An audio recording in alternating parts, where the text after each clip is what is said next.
નમસ્કાર મિત્રો, અનમોલ ઇંગ્લિશ એપમાં લેવલ 1માં આપણે બેઝિક ઇંગ્લિશ શીખી રહ્યા છીએ અને એમાં રોજબરોજની વાતચીતમાં ઉપયોગી હોય એવા વાક્યો શીખી રહ્યા છીએ.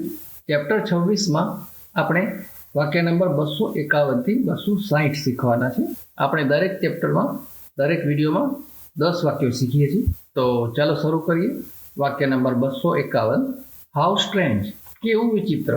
સ્ટ્રેન્જ એટલે વિચિત્ર, જેના પરથી સ્ટ્રેન્જર શબ્દ આવ્યો છે. સ્ટ્રેન્જર એટલે અજાણ્યો વ્યક્તિ, સ્ટ્રેન્જ એટલે અજાણ્યો અથવા વિચિત્ર. હાઉ એટલે કેવું. હાઉ સ્ટ્રેન્જ, કેવું વિચિત્ર. વાક્ય નંબર 252. શટ અપ, ચૂપ થાવ. આમ તો શટ શબ્દનો અર્થ બંધ કરવું એવો થાય, જેમ કે શટર, દુકાનનું શટર હોય ને, દુકાન ઓફિસનું શટર, એ શબ્દ આ શટ પરથી બનેલો છે. શટ એટલે બંધ કરવું. પણ ચૂપ થાવ એવો અર્થ પણ થાય, કારણ કે એ બંધ કરવાના અર્થમાં જ છે. મોઢું બંધ કરો એ અર્થમાં જ છે.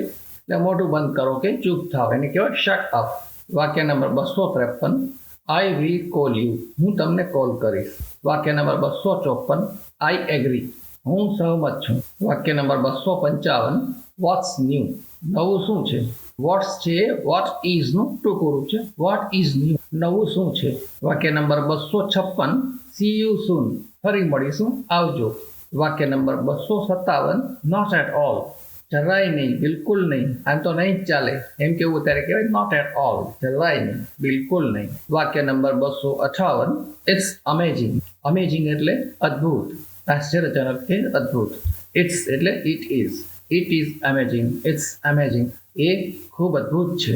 વાક્ય નંબર 259. હી ઇઝ ડમ્બ, તે મૂંગો છે. ડમ્બ એટલે મૂંગો, બોલી ન શકતી હોય તેવી વ્યક્તિ ડમ્બ. અને ડીફ એટલે બહેરો, જે વ્યક્તિ સાંભળી ન શકતી હોય તેવી વ્યક્તિને ડીફ કહેવાય. DEAF. અને ડમ્બ એટલે જે વ્યક્તિ બોલી ના શકતી હોય. પણ ડમ્બનો અર્થ બીજા સંદર્ભમાં પણ થતો હોય છે, જે આપણે ખરેખર ઉપયોગ ન કરવો જોઈએ.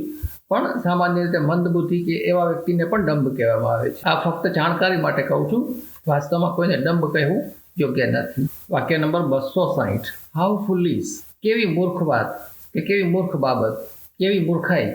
હાઉ ફુલિશ.